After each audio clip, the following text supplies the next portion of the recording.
This is our Hidden Killers half year in review with True Crime Today. A look back at some of the most compelling conversations about the biggest cases we're following for you right here over the last 6 months and first half of 2024. Here's another one of those conversations. You're listening to the Hidden Killers podcast with Tony Brueski, featuring attorney, guest, and former felony prosecutor Eric Fadis. Bryan Kohberger, the pretrial hearings, they continue on, and that's where most things end up getting litigated. Before the actual trial itself, trying to figure out what can be admitted, what cannot be, what do we need, what do we not have, what needs to be shared. Joining me to discuss, Eric Fadis, defense attorney and former prosecutor. Ann Taylor has been making some points, and she's been saying for a while, we don't have this, we don't have that. And the prosecution's been saying, yes, you do. Take a look at this. However, recently in court, she's been laying out some very specific things that she doesn't have yet. How common is this where you're the defense attorney, you need this stuff, where the prosecution's like, we'll get it to you, or we already did, maybe you haven't found it yet? I mean, is this just kind of part of the course here?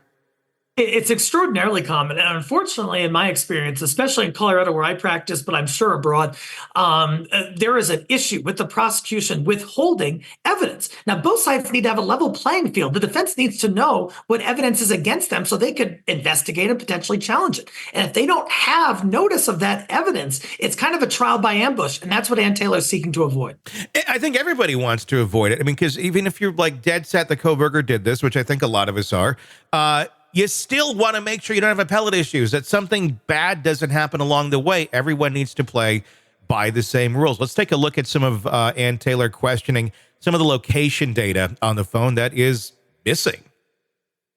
You just told us that you think we have most of it, but there's some significant parts that are missing. Yeah, and I want to qualify that just so it's really clear, because I understand it's starting to get very technical. There's over 500,000 lines of data that was turned over. So I'll make it clear, there's a lot of data that has been produced. I would say, in my opinion, looking at what's been produced, probably 2 or 3% is missing. But it's not the amount of data or the time of the data, it's the locations of the data. Some of the most significant locations in this case were missing some data. Those significant locations, have they been depicted or captured on the cast draft report? They have. And tell me what those locations are. What are we missing?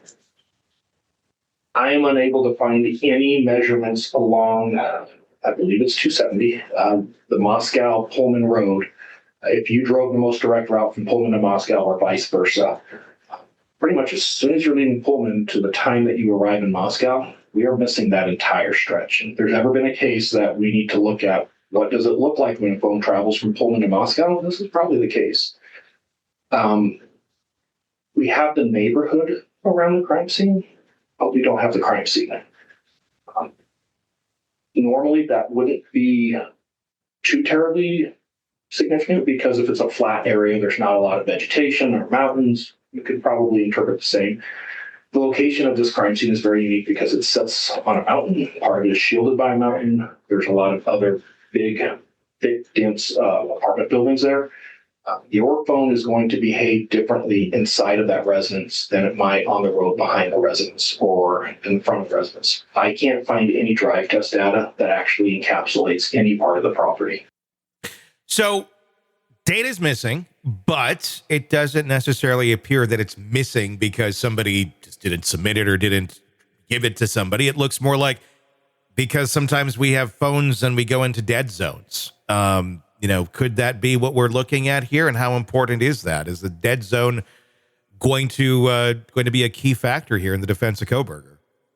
Yeah, I mean, what you're touching on is what is the explanation for why we don't have the data? And in this case, they got to put Kohberger at that crime scene. That's extraordinarily important. They said they were able to do that by triangulating cell phone data. But the defense is saying, hey, that's incomplete. And not only does it give the defense an argument to make to the jury that, hey, we don't have an ironclad location for this dude, but it also potentially allows them to try to move to exclude locational data, cell phone data, data on the basis that it is incomplete. And if it's excluded, that would be a huge blow to the prosecution. It would. I mean, that is a very key part of showing where he was that night. And it seems to be kind of a technicality, though. If there's this little bit that's missing, but everything else shows you're right there, but everything else kind of shows this little dot here is gone because you didn't have service. Come on. But I get it. If you're defending Bryan Kohberger, that's, those are the things that you certainly want. That's a boon to you to try and prove your case.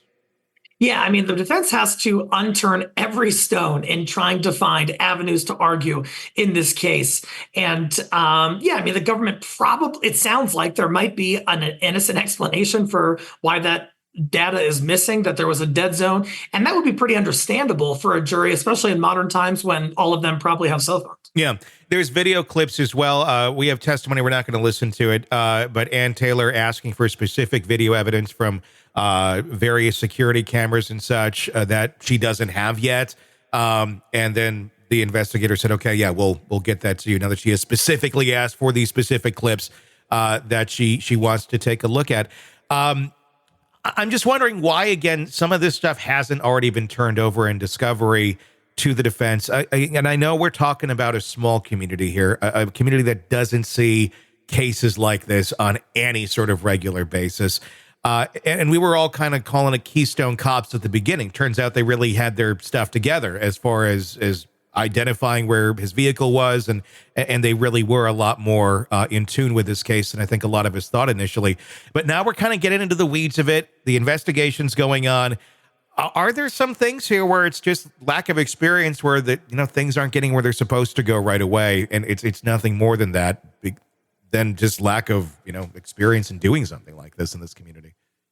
One thing is that defense shouldn't have to ask for this information. When I was a prosecutor, I give you everything. Yeah. And I'm saying, hey, I'm going to beat you on the merits here. I'm not going to, pick and choose. And I'm not going to subject myself to some argument that I'm withholding or hiding something. And that's what the prosecution does when they don't turn everything over, which it sounds like they didn't hear. Why? Why aren't they just doing it? I mean, that's the question. I'm not saying conspiracy. It's just, let's not create issues where we don't need to have issues. I'll tell you, Tom, when I was a prosecutor, I would say that all the time. Give them the whole file. Give them everything. Yeah. I don't care.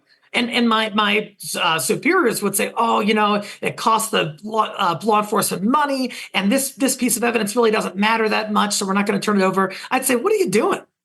We're going for justice here at the end of the day. If it's him, great. If it's not, great. But we need a fair playing field to make sure that we get to where we're supposed to be going. Sick of the ads? We are too. Start listening with no commercials now and get access to all of our episodes in advance of everyone else. Become a True Crime Today Premium Plus subscriber on Apple Podcasts. Search True Crime Today Premium Plus on Apple Podcasts or go to our podcast page and sign up now. True Crime Today Premium Plus. Sign up now.